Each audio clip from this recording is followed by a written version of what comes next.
My name is Reverend Shelley Walker. My pronouns are she, her, and we have a lot to talk about today. It's a new month, and our October theme is one of my favorites. It is letting go and letting love. Letting go and letting love. Today we're going to talk about the beauty of letting go because, there comes a moment in every life when we realize that we are carrying too much. And I'm not just talking about the cost of the groceries and the work deadlines and the family obligations. Those things are heavy. But something that is even heavier is the weight of old ideas. And so today we're going to talk about how we let go of and why we let go of old ideas, old assumptions, and these stories that we tell ourselves about who we are. Because ideas are powerful. They shape our perception, our choices, our entire reality.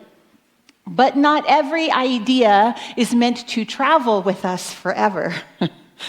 Some were gifts for a season. Some are teachings for a stage of our growth that are important at that stage but cannot travel with us forever. Others are ideas we pick up that might never have been true at all, and yet we carry them because someone handed them to us, perhaps with the best of intentions. When we hold on to ideas that no longer serve us, they become burdens. They drain our energy, they distort our perspective, and they block the flow of spirit. But when we let go, when we release, we create the space for something new, something true, something aligned with the infinite. An idea is a seed. And some grow into mighty trees of wisdom, and some sprout into flowers that bloom for a season and then fade. And some ideas never take root. And coming to understand what serves us, what doesn't serve us, takes discernment. The key is to notice which ideas uplift and heal and expand, and which ideas constrict and divide and diminish. Some of those ideas you might hear in your own head. Things like, I'm not enough. Things like, it's too late for me.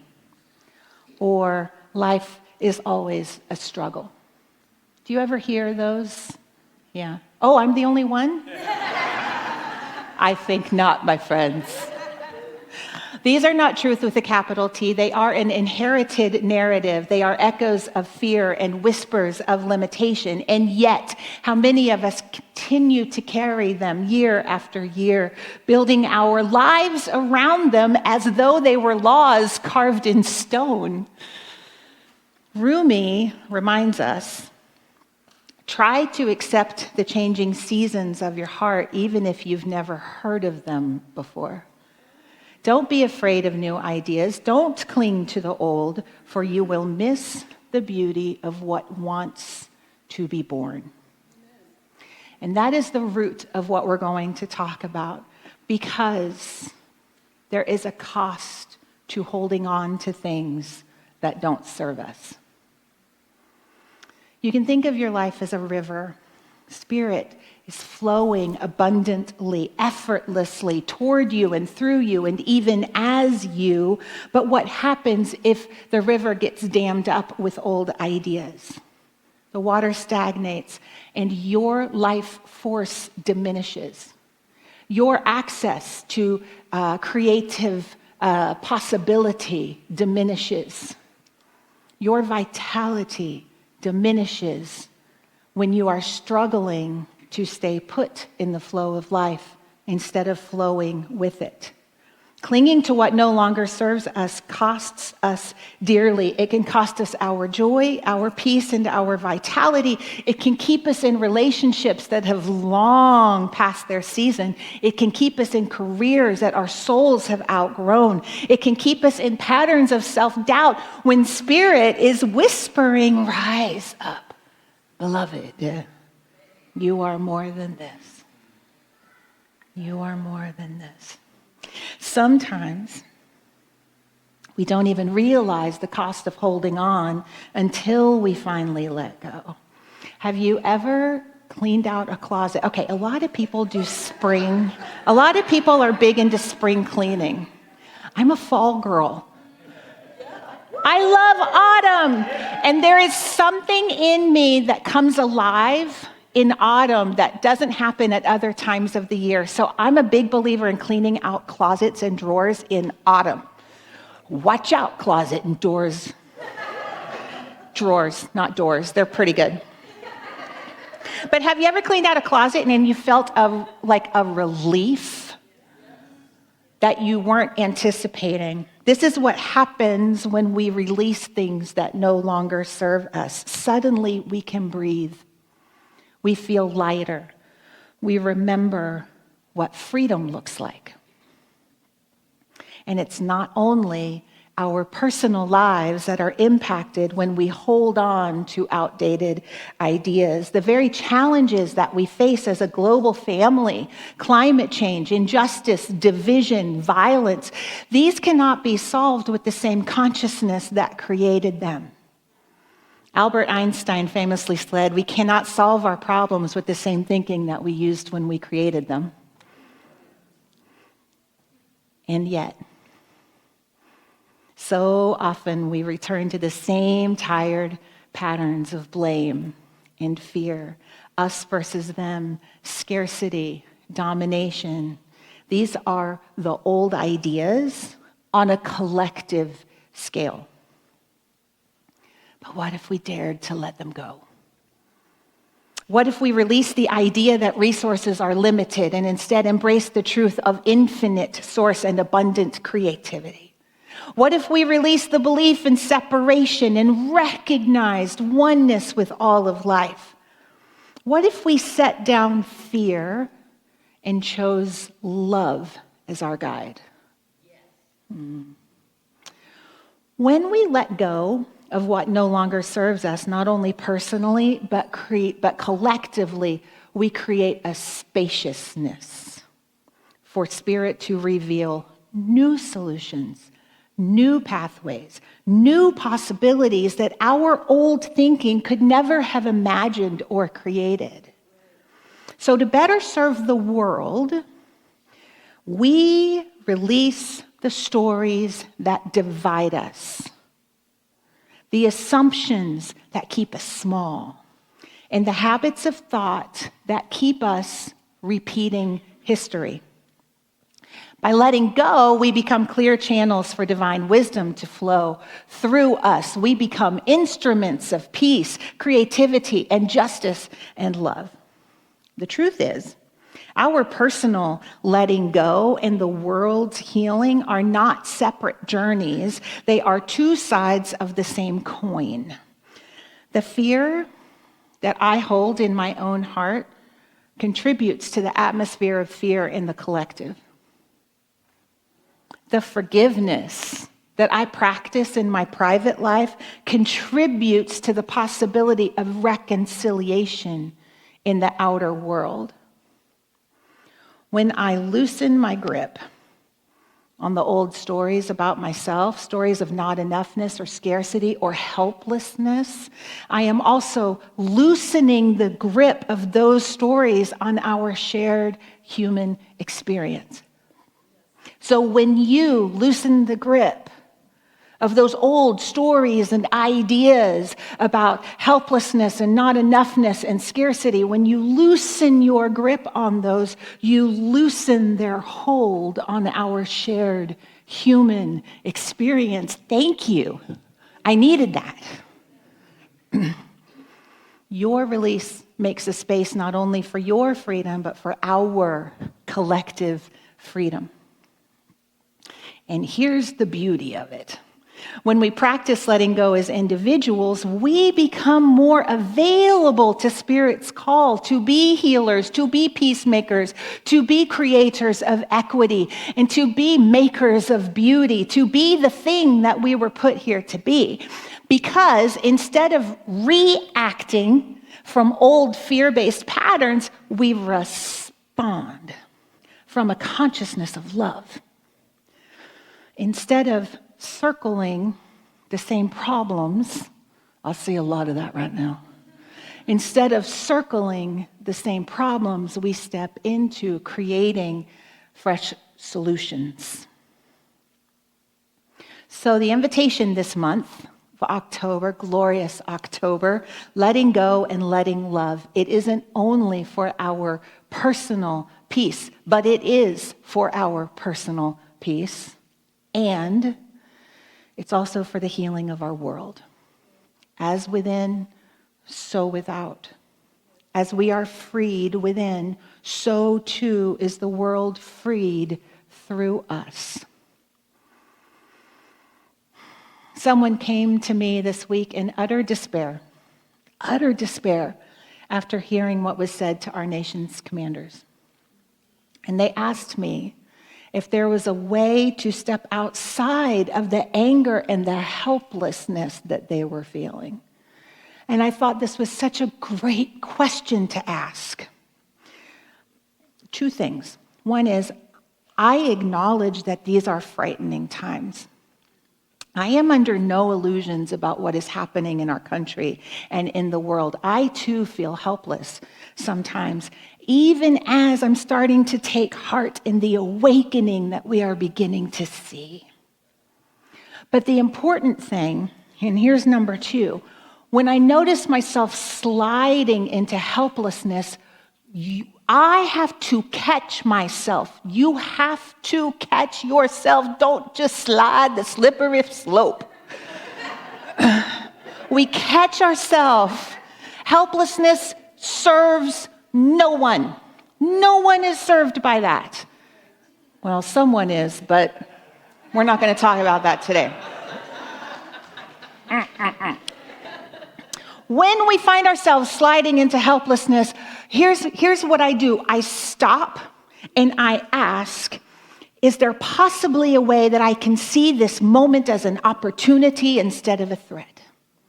And that question right there is enough to stop the slide into helplessness and begin to step into a new way of thinking. It takes a commitment to not it takes a commitment, a personal commitment to saying, I refuse to feel helpless anymore. You can do that for yourself. So stop. When you notice it, and you will, when you notice it, just stop and ask yourself, how can I see this as an opportunity instead of a threat? And watch solutions come to you. It happens. When we can shift our thinking in this way, we create room for healing in ourselves and in the world. So what is the world that you want to build? If we only focus on what we're losing, we lose the opportunity to build something better. And the same is true in your life. If you only focus on what is falling away, you fail to see the opportunities that Spirit is providing for you right here and right now.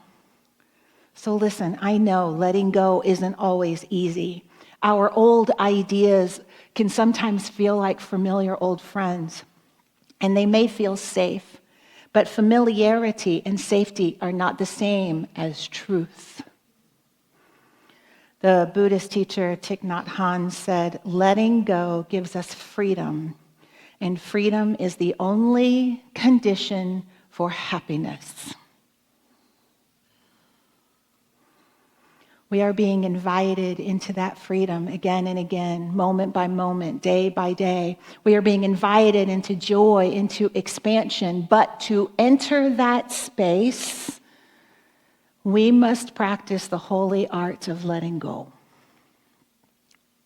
But remember, Letting go doesn't mean we discard everything from the past. It means we bless what served us, we thank it for the role it played, and we gently set it down. And that's when miracles start to happen.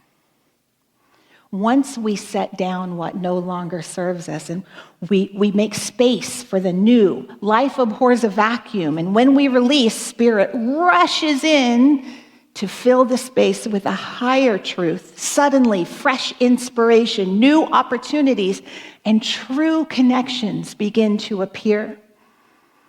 When we start to set that burden down, we're able to realign with the truth that was within us all along. Because every time we set down a falsehood, we come into closer alignment with the divine reality of wholeness, of love, of abundance that's been there all along, but we blocked it with our stinking thinking. We gain the spaciousness to remember that we're not broken, we are not limited, and we are expressions of infinite mind. You are not broken. You are not limited. You are an expression of unlimited mind. What will you do with that? When we start to set those burdens down, we experience healing, because these old ideas often bind us to our suffering.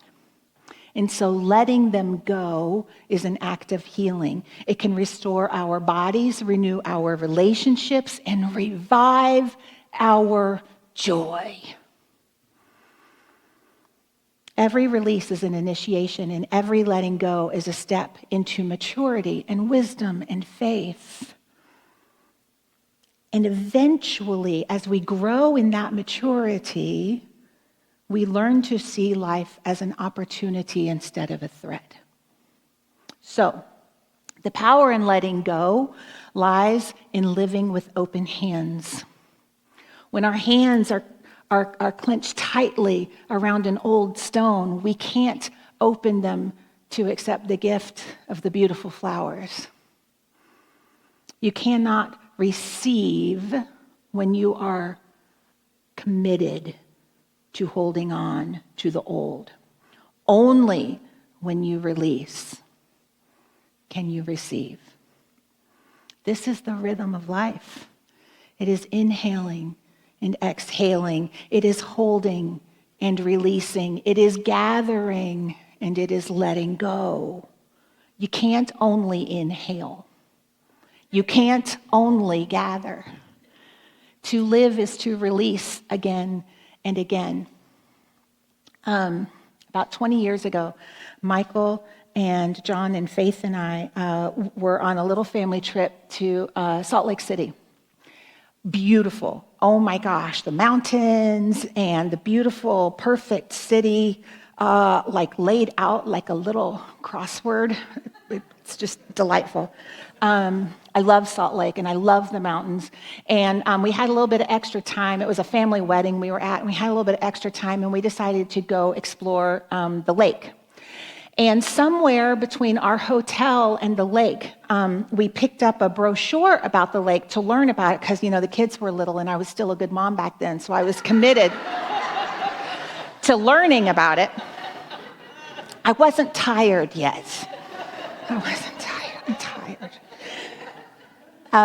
And so on the way, Michael was driving and I was sitting beside him and I was reading this pamphlet, and I learned that the Great Salt Lake is salty because it has dozens and dozens of inlets and no outlets.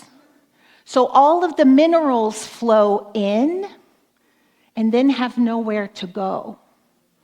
That means that Salt Lake cannot sustain life. We got there, we creep into the sticky water, because it's sticky and I don't like that. We creeped into the sticky water and we noticed a complete absence. It felt like we were swimming on the moon. And there was something in me that rebelled. There is a life force within you that wants to meet life. And we cannot do that if we are only committed to having life come at us, and we are not committed to allowing it to flow through us. We cannot just hold on. That is death. That is the pathway to death, spiritually.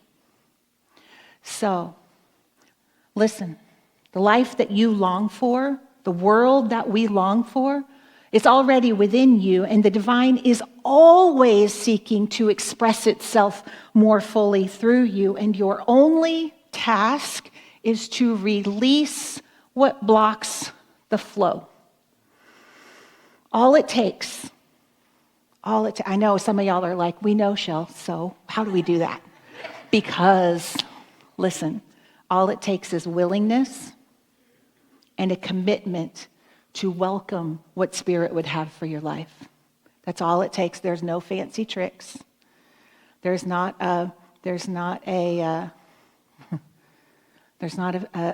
bracelet I can give you that will magically make your old beliefs disappear. But I bet if you look hard enough on the internet, somebody's trying to sell that. This is about your personal commitment, your willingness to do something different and to have a different experience of life. This is about your commitment to allowing Spirit to flow through your life. Guess what? It can be a little uncomfortable. And discomfort isn't always an emergency. It's okay to be uncomfortable. So today, I invite you to let go. Let go of the small story so you can live the larger one. Let go of the fear so that you can walk in faith. Let go of the ideas that keep you circling the same problem so that you can step into fresh solutions instead. When you release, you will find yourself lighter, freer, more alive, and you will discover joy that has been waiting for you. You will step into the spaciousness of Spirit. All it takes is awareness and willingness, and Spirit will do the rest. And the miracle is this: you will realize that what you let go of, that was never the truth of who you are.